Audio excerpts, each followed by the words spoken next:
Well, greetings and welcome to this episode of Healing Courageously. Again, I have my beautiful wife back with me. Yay. I noticed the views are down a little bit this week without you on it. Oh, thanks, honey. Yeah, see, so it's important that you're here. But like I told everybody, I had to honor you and your time that you needed for yourself Yeah. on our last episode. And I appreciate that because that's not something that's easily done, as you will soon find out through this episode, some of my struggles. So thank you for that. Of course. And thank you for those out there listening and watching for honoring that. That's something that's really important. I think we have to learn to honor ourselves. Yes. Even when you you should, it's important to say, yes, I'm going to take care of me this time. And that's okay. Yeah. It's part of what I talked about was taking care of me, and that Ephesians 5:25, where we have to love our wives as we Christ loved the church, Right. and Christ died for the church. So what are we dying to? And it's not a codependent dying. It's a fact that sometimes we just got to sacrifice our wants for our spouse's wants. Yeah, and it goes both ways. It goes both ways, and it's healthy. And there's nothing wrong with that. It's a totally healthy response that is sometimes necessary. Right. So what are we going to talk about this week is, you all know who Randy is. I mean, I've written a book. I've been doing these podcasts and stuff, working on building it up for several years now. But who's Cathy? Who's my wife? Why is she joining me? What's her life experience been that she can sit here beside me and talk about a lot of the things that we talk about, that she can talk about, survivors, spouses, how she can help them. So we're gonna hear from Cathy today about who she is and how she got to where she was, where she came from, and so on and so forth. And this will be a two-part episode. That we don't want to. We want to try and keep them at that 30-minute mark, somewhere around there. So, anyways, I'm gonna let Cathy take it from here. This is gonna be her time. Boy, this is my show today, isn't it? You said after the first time you were going to take it over. Oh, so, well, here we go. Yeah. So no, I just thought it would be good to hear about me and my testimony, I guess, is kind of where I'm going with this. Several years ago, when we were involved with Celebrate Recovery, we had to do a testimony, and it was a written out testimony. So I'm going to read some of it. But there's also a lot of things that, because of the limited time we had in giving our testimonies in the past, that things that I wanted to kind of add or ad lib and discuss further. So my testimony is something that I wrote at an 8-year mark in my recovery. And so don't go nowhere, because she's reading the testimony. She's going to read parts of it. We're also going to discuss situations about it. Okay. Right. So I wrote this out in about 8 years ago, or 8 years into my recovery. I'm now 14 years on my journey of healing from, well, I'm only 2 years behind you. So healing from my codependency. And as you listen to my story and you listen to my testimony, I'm hoping that I can reach you or reach somebody, any one person that might relate to some of it, part of it. It'll help you to understand who I am, how our relationship developed to where it is today. So I'm just going to go ahead and kind of jump into it. Did you want to add something? Well, it's just important to know that everybody has a story. Yes. And that a lot of times we think that our story is, we're the only one that's gone through this. It's our story. Nobody's done anything like this.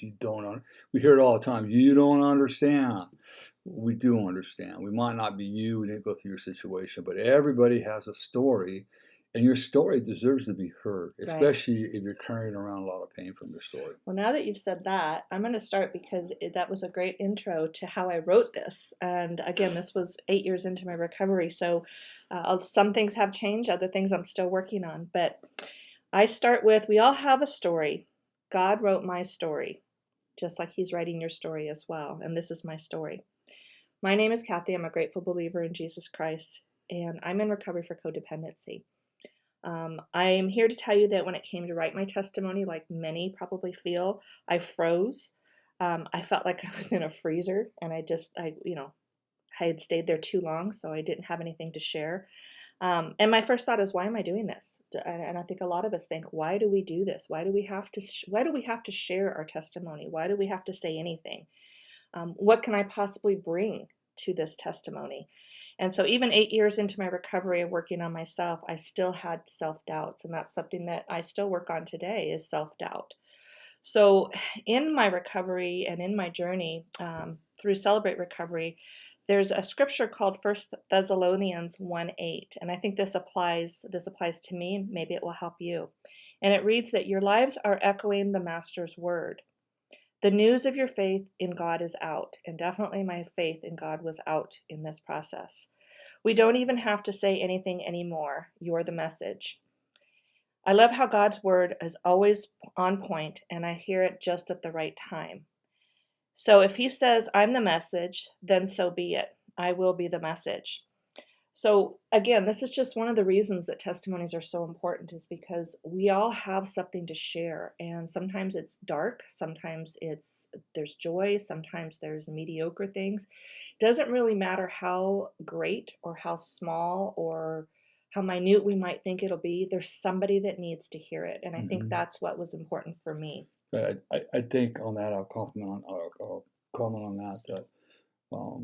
With my story of the abuse, whenever I would say it, I spoke publicly about it, and I will speak publicly about it in many places and to thousands of people. It helps those people say, if he can do it, I can do it. Right. And the same thing with Cathy, with her courage of putting up with me for the 21 years that we were. She wasn't quite 21 years, but her message also is that same message, and the message of hope. Hope, yeah. I think that's the biggest key. So for me, I grew up as the oldest child of 3 in a small Orange County town of La Palma. It's by Boynton Park, Knott's Berry Farm, Disneyland, all that area. I have a younger brother and a sister. My mom and dad were both hardworking parents. My mom worked in the real estate field as an escrow officer, and my dad was a teacher and a coach. I had great parents. I honestly, yes, there were their faults. There was some downsides to growing up, but in general, I would say I had a pretty good life. I can remember at a very young age that we always had a babysitter or a nanny caring for my brother, sister, and I after school when our parents came home from work. And when I hear that, I always think, oh, we must have been rich, but we weren't. We were just your average middle-class family whose parents worked very hard. There was always home-prepared meals each night. But wait. You had a nanny growing up. Well, then how can your life have been that hard? How can you have had any problems growing up? I didn't have a nanny. You didn't have, I guess it was just that there was always somebody there watching us. We weren't on our own. But it must have been nice to have somebody home all the time. That is true. That is true. So I can't relate to that. No. It's not for you to relate to, but there may be somebody out there that can relate to that, having that good family or that structure of family, but still have struggles. And that's where I'm going with this. Is I had a good life, I had a good family, but I still had struggles in my relationships. So I think it just reminds people that no matter how good you have it, we all struggle somewhere.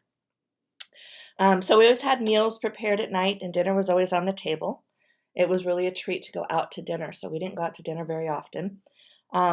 Looking back, I know that my parents worked hard to take care of my brother, sister, and I. I can remember attending the Catholic Church at a young age, so we did have structure in our life from a spiritual perspective. We always got dressed up on Sunday for our Sunday best. And every Sunday, we would always go to my grandparents for supper. My grandparents were from the Midwest, so supper was dinner in the afternoon. Right. So most of the time, my grandma would prepare supper at their house, but on occasions, we would go to Bob's Big Boy. And that was always a treat. Do you remember Bob's Big Boy when you were a kid? Oh yeah, the hot fudge sundaes were great. Oh, I had to have the Bob's Big Boy combo, which was the Bob's Big Boy hamburger, the salad with blue cheese. They have the best blue cheese and French fries. And their relish on their hamburgers, I love. I know you don't like relish, but anyways, Bob's Big Boy was always a treat. And whenever we had meals with my grandparents, I always had to sit next to my grandpa. He was my idol as a small child, and he always made me feel safe and loved. And I think that also is just a reminder that we can have parents and grandparents that make us feel safe and loved, but we can still struggle. And, you had just the opposite of that in your home. That yours was the dynamics of your home was very different. But I had granny and I was gramps. going to say, you Yeah. had your granny and gramps. And so Right. that reminds me That's is, what saved me. That's what saved me. so with your granny and gramps, what was a family dinner, or what was a dinner that your granny made you that just still sticks out to Well, you? one of the things, it was actually not dinner. Dinners were always good with Granny. Grandpa's barbecued hamburgers were the best, Oh, right? But it was for dessert. Oftentimes we get a bowl of white rice with some milk, brown sugar, and nutmeg on it.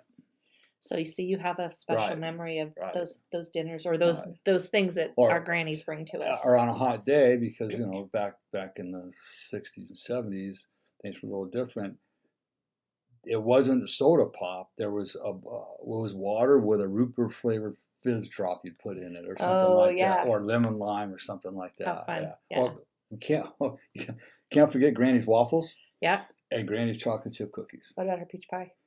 Oh Or is it my God! cobbler? I No, don't know. it's we don't. It's we go back not. and It's forth on not this. cobbler. It's peach pie. Pie. It might look like a cobbler, but there ain't nothing Yeah. better than Granny's. She was So, good. we all if you think back, and I like to just think about this because sometimes we forget about those moments in our life that brought value to who we are today. Yeah. And I think that for me, looking back and knowing how hard my parents worked, knowing how dedicated they were to going to church at the time, and I'll talk about that a little bit further, but and then having those times with my grandparents are so special, and I think that gave me a really strong foundation, not knowing in those moments that that's what I would implement, because we mimic everything we learn and Right. we see. It's monkey see, monkey do. And so for us and for me, it was always important that we had family dinners and we sat down at the table, and we have family dinners even today with our grandchildren.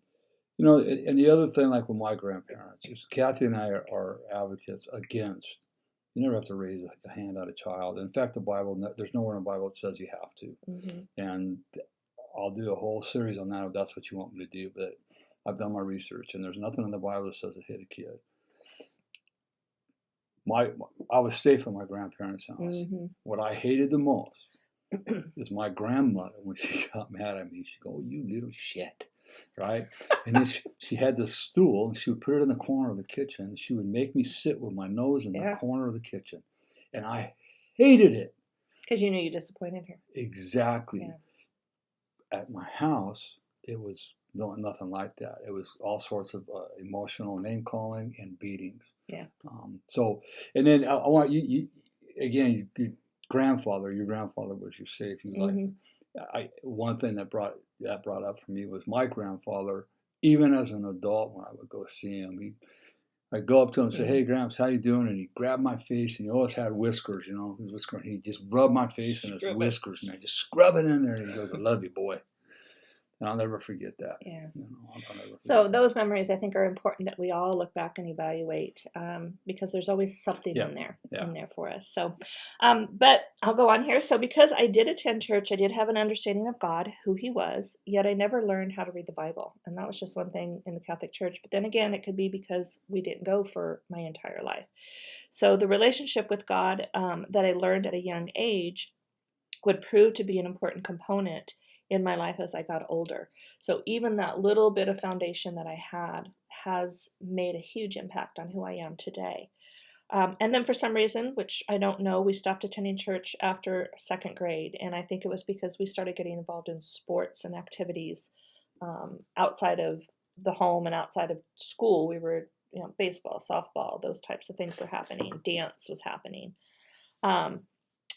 I'm just assuming that's what it was, but I really think that had a lot to do with it, because that took a lot of time away from my parents, who worked full time.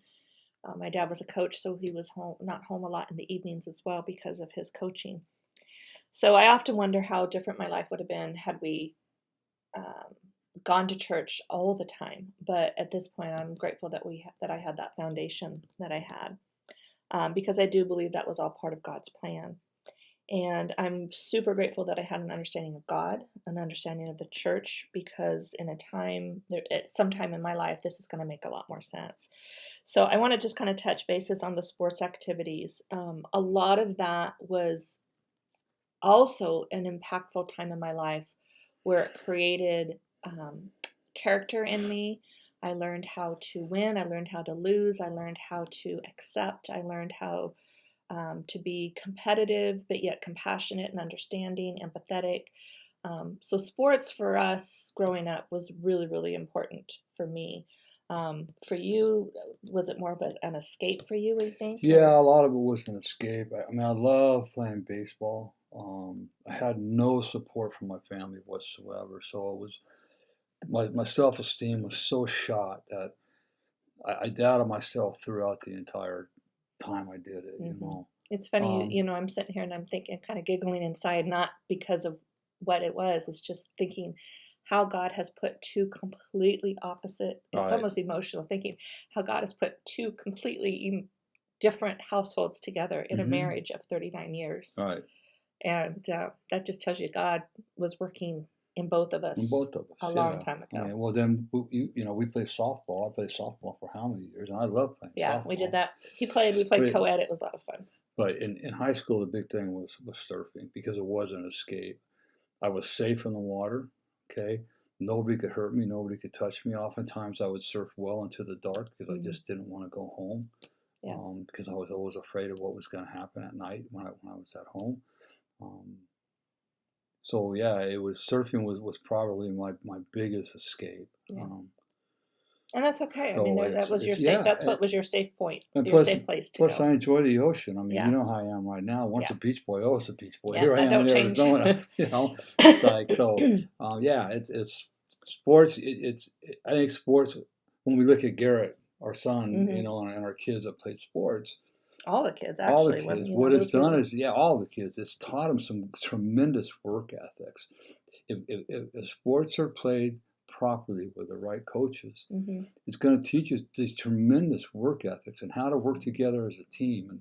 And I look at our kids and it's just like, man, I mean, that's what it was all about. Right. So I'll just add to that before I continue here too, is the relationships that are built in yeah, that. I am still friends, thank God for Facebook and social media. I am friends with a lot of the hmm kids that I grew up in sports with, in elementary school, all the way through high school, in our sports activities, and our kids.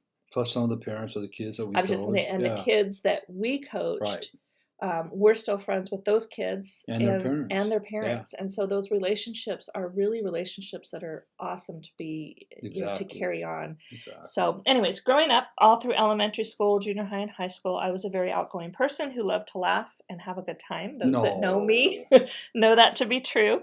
I did excel in the classroom, and I always wanted to do my best. I wanted to stand out and shine.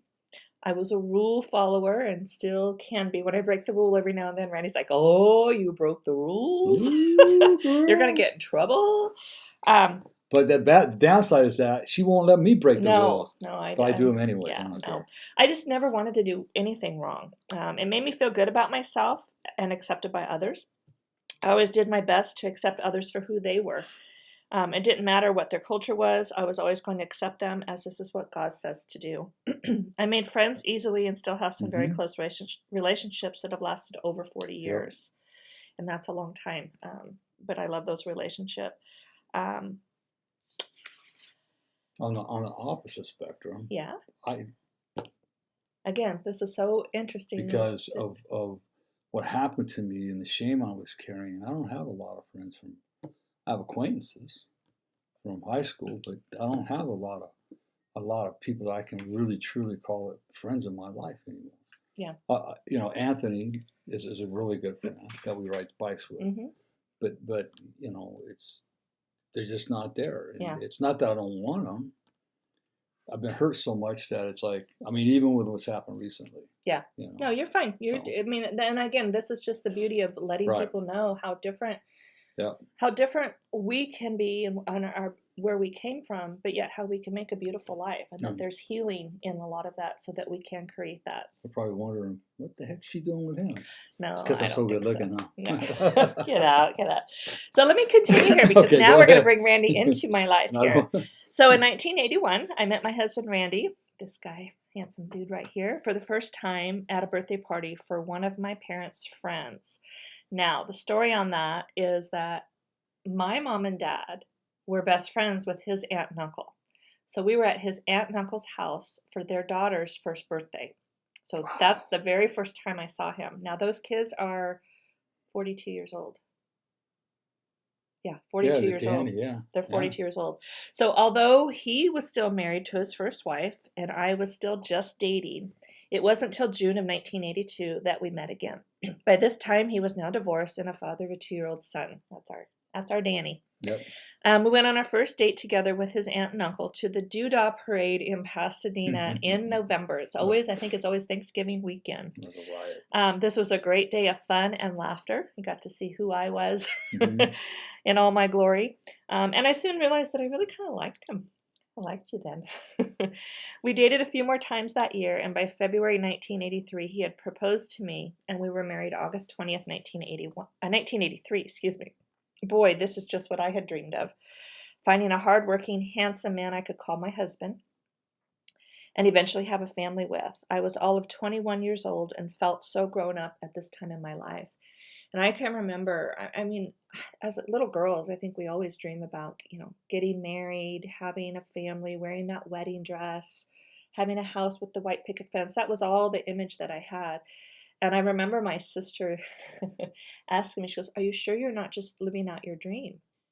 And I'm like, "Well, I am, but what's wrong with that?" At first I'm like, "No, no, no, no." But then I thought about, yeah, no, I am living out my dream. This is what I had dreamt of as a little girl. So I think we all at some point in our lives have that perception and that image of what we think we want. And at that time, that was exactly what I got. So as I go on here, you'll find that there was more to my little white picket fence and my dream.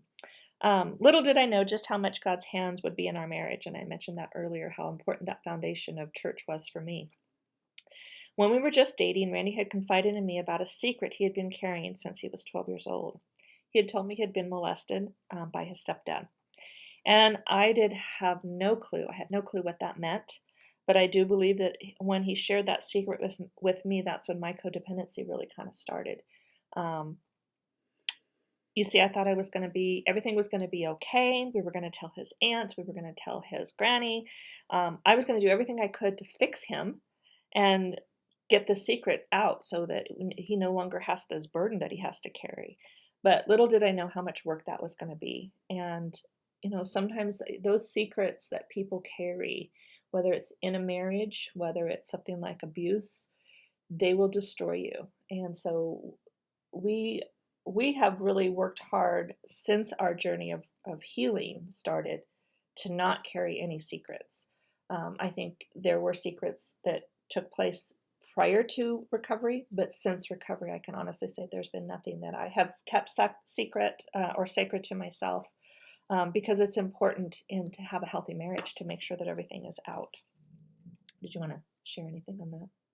Well, we've talked about secrets before, Yeah. and it's like secrets can actually they will destroy your marriage. There's no doubt about it. They and they'll destroy you. So it's like the Bible says, "What's in the dark will be brought out to the light." And so, it's better. I think I think with secrets is this. Well, I got to do this stuff, but I'm afraid to talk to my wife about it. Mm-hmm. Right? So I'll just make something up and I won't tell her. Or you go around. You go around so that you don't have to go through whatever you perceive in your mind you're going to have to go through, right? But you're going to go the long way there. You're going to go the long way there. So then you go out and do whatever it is you're doing. You've lied to your wife about it, right? Or your husband, either one. And then so now you're living with the secret, and you're always looking over your shoulder. And as time goes by, you're telling a lie on top of a lie because you forgot about the first lie. You don't even know what the truth is. And then when it comes out, it would have been better. It would have been better just to say it up front, because it's just it's compounded. The damage is bad. Yeah, definitely bad. Real quick, there was one time that I'll never forget this. I was with a bunch of guys. We were having coffee at Starbucks. We all had motorcycles, Harleys, and they wanted to go up to Julian for a ride on a Wednesday, I think it was, right? So I said, yeah, I'm in. Let's do this. It's going to be fun, right? And then as I walked to my truck, I go, oh, man, I forgot. I told Cathy I'd take her out to lunch tomorrow, right? So I'm sitting there in my head, I go, what can I tell her? What can I make up so I don't have to take her? And we're married, right? And this is a year or so into my recovery. I got this battle going on in my head, right? What can I tell her so I can go on this ride, blah, blah, blah, blah, blah. And I said, What are you doing, Boyd? Just tell her what's going on and see if we can go to lunch a different day. So I called her up. I said, hey, babe, so and so and so and so, they want to ride up to Julian tomorrow. They want me to go with them. Would you mind if I rode up with them guys tomorrow? We had lunch on the following day. Yeah, go ahead, have fun. I mean, Simple. so here I am trying to plot this lie out in my head to go do something which she was just perfectly okay with me doing. Right. Yeah. So, continuing here, as a result of Randy's abuse, Randy was either very happy or very angry. Many times later in our marriage, I never knew who was really coming home. The man that I married, the happy Randy, or the man that I feared, which was the angry Randy. It was that Dr. Jekyll and Mr. Hyde scenario. A few years into our marriage, we were blessed with two beautiful kids, Garrett and Alyssa, who joined our family of three because when I married Randy, he had his son, my stepson, Danny. And I thought for sure that my childhood dreams of getting married, having a family, and living happily ever after with that white picket fence were coming true. Now, one thing I do want to say that we chose at an age-appropriate time to let our kids know of Randy's abuse. So our kids have pretty much grown up knowing of his story. We felt that it was important to understand that. And at the time, we weren't in recovery when we shared this. Obviously, they were much younger because our kids were teenagers and older when recovery started for us. But they did have an understanding because we wanted to be able to talk openly about what abuse was, whether it was physical, emotional, spiritual, or sexual abuse. Obviously, we wanted to protect our kids from ever having that happen to them to the best of our ability. About 18 years into our marriage, after many years of working hard trying to fix Randy and do everything I could to make him feel better, make him happy, all those things, I was exhausted. I had no more energy to give to him physically and emotionally. I would just go through the emotions with him. When we were sexually active, I just kind of was there. I wasn't involved. I wasn't connected. I gave him answers I thought he wanted to hear just to keep the peace. There was so much chaos going on. I was becoming lost on who I was supposed to be as a wife, a mother, and a woman. And that not only affected me personally, it affected our marriage. It affected me as a parent to our children. And during these years, we didn't attend church, nor did our kids. So our kids had no upbringing of any spiritual knowing or knowledge. But I always felt God's presence, and I always felt safe knowing that God was with me, even in those dark places. I started to become fearful in my marriage, yet I never thought of leaving the marriage. I was going to stick it out no matter what, because that's how I was raised. Be that faithful wife, even in difficult times. I was becoming curious for you. I don't know how you felt during that time, or if you even remember, but did you feel me pulling away? Did you notice? No, I don't. Or was it you were so involved in your disease I that was just so involved in everything that was going on in my life that I didn't really notice a pull. When you were saying that, I go, like, it's sad because I wasn't aware of that. I right wasn't cognitive enough to be aware of that. I wasn't mindful enough to be aware of to that. even change or To fight or even anything? no, Yeah, I mean, yeah.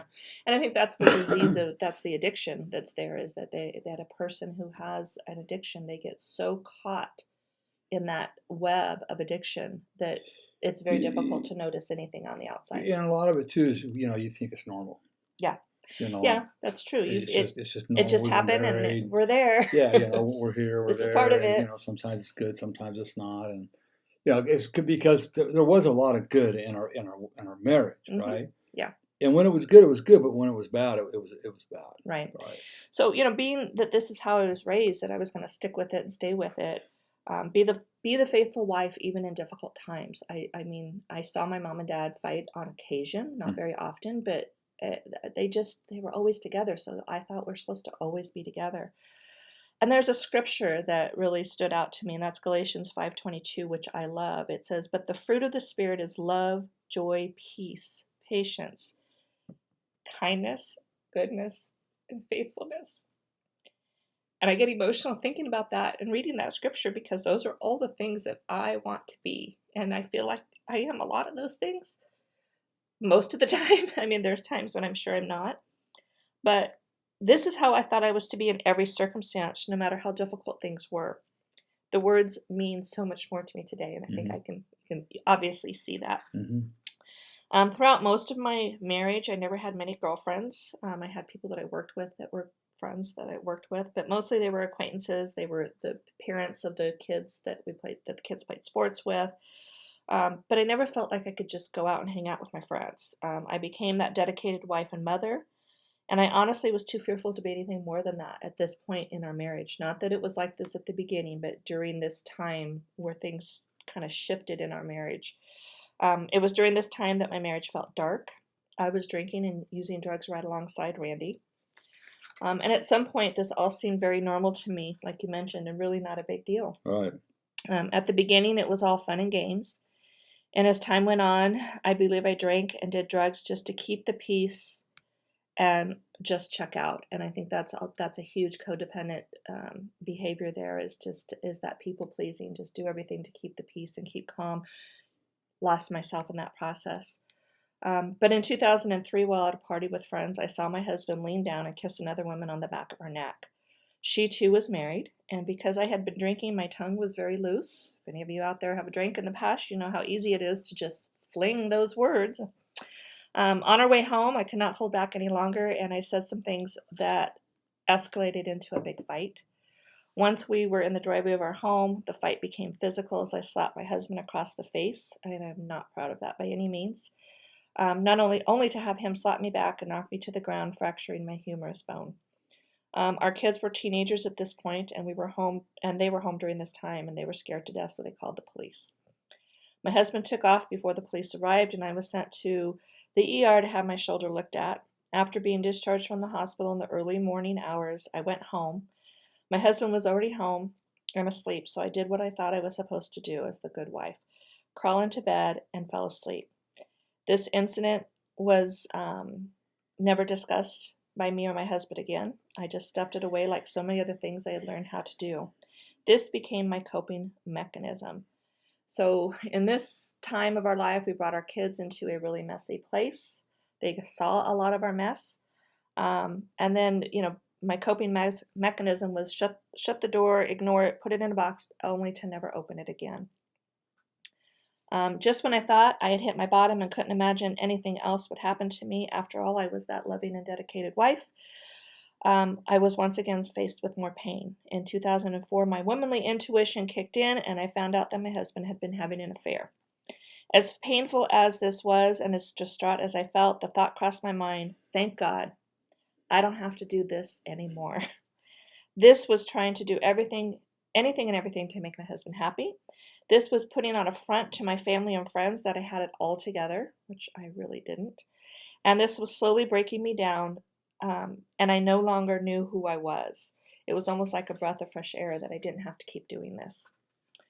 Um, I didn't know what my hobbies were. I didn't know what I liked for myself, and I really was lost to myself. But as most of you know, my marriage didn't end here, and after some time to process what had happened, I remember hearing God's voice say, "You have been married to this man for over half your life. You can't give up that easily."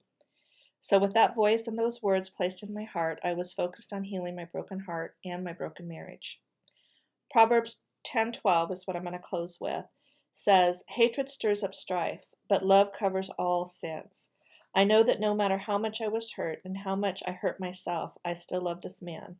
When I took my vows in 1983, I took them seriously and needed to start putting my life back together and take myself back." And so this was a period of my time where I realized that I have a voice, that I need to learn how to use it. And so this kind of ends that period of darkness. How does it make you feel to hear this? I know it's probably not Well, easy. no, it's not easy. Yeah.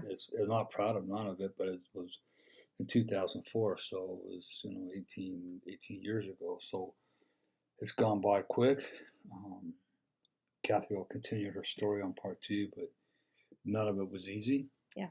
We there's a lot of work that I had to do, a lot of work that Kathy had to do.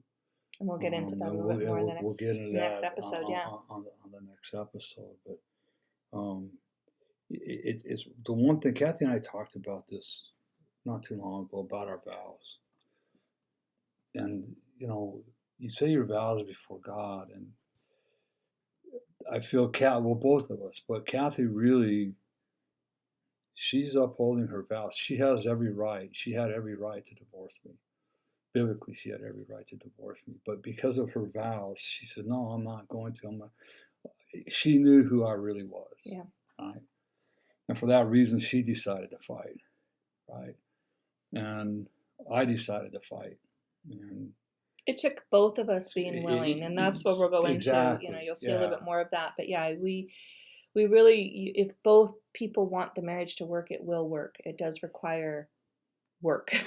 Yeah, so exactly. But we can go into that a little bit more in the next episode. Part 2. Exactly. So, I just want to say thank you for giving me this opportunity. It's kind of weird to read this. I haven't read it for a while and haven't really thought about it, but it's still my story. It's still my truth, and I'm not ashamed of it. There are emotional periods of it in there, but I think that's because I see how much God has worked in me and in our marriage, and that's the beauty of that.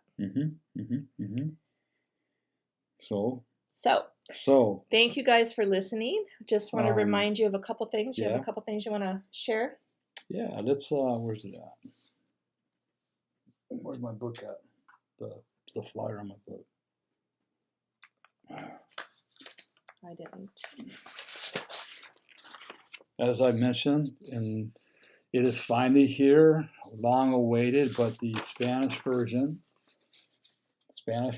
of Healing the Wounded Child Within is now out on Amazon in Kindle and paperback. It's a beautiful book. Kindle and paperback. It's same as Healing the Wounded Child Within, but now it's Spanish version. Spanish version, right? You want me to say it in Spanish? Yeah, can you say it in Spanish? Sanar las heridas del niño interior. There you go. She That's thinks she's Spanish. Yeah. Hey, my mama did. My mama was. And also the English version is available on Amazon, also in paperback, Kindle, and that one's available in audio as well. Visit our page, changeyourlifestorynow.com. This is what we do. We help people change their lives into a joyful life. And we are going to be putting out on Instagram a Healing Courageously page. It's out. We're going to start promoting and pushing through Instagram, so watch for that. Make sure you follow us on Instagram so that you can get. We'll just have fun things that'll go out each week that you can follow along there, and share. Make sure you share it, because it's important that we get this word out. This is those of you that have been listening for a long time know the value of this.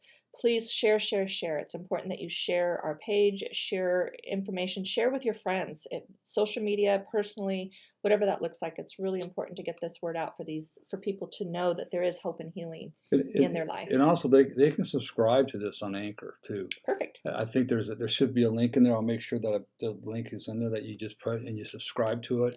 Also, if you watch this on YouTube, subscribe there. Yep. Subscribe and like. So together we do this as a community. Right, so let's all do our part. So, we're really wanting to grow this a lot and to help a lot of people out there. So changeyourlifestorynow.com. If you're interested in any of our life coaching abilities, it's there. I am a trauma-informed life coach at this point in time. I've always been trauma, but I got the official trauma-informed life coach certificate for those that are concerned about that. Also with our Symbis, Save Your Marriage Before It Starts. Great way for pre-marriage counseling to find out about each other. It's a phenomenal tool. So check that out. And you want to say something real quick about the Courageous Healers Foundation? Yeah, so just as a reminder, Courageous Healers Foundation is our 503c nonprofit who helps men, women, and families heal from the scars of abuse, sexual, physical, emotional, spiritual. We are really, really pushing and promoting for fundraising on that. If you check out the website, courageoushealers.org, you will find a donation button. If you have it on your heart to donate, whether it's $5, $10, a monthly donation, you can set yourself up for that. We truly appreciate that. It helps us to offset the cost of helping others heal, giving them opportunity for life, giving them opportunity for their own healing, not only the individuals, but for their families.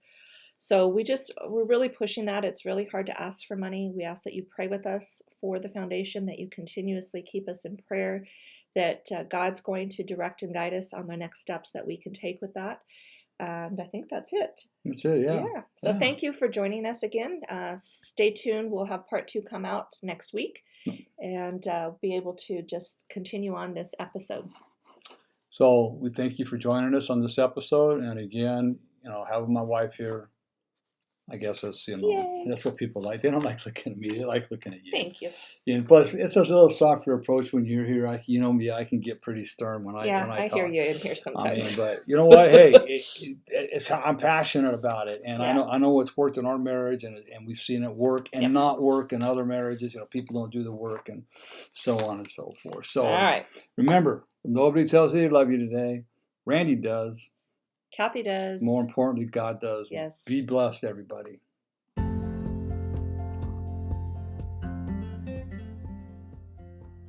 This has been Healing Courageously with Randy Boyd. We will have a new episode every Monday. Please like us on iTunes or Google Play. If you would like to know more about the services available from Randy, please visit him at changeyourlifestorynow.com. Thank you for spending time with us. We'll see you next week. And remember, if nobody tells you they love you today, Randy does.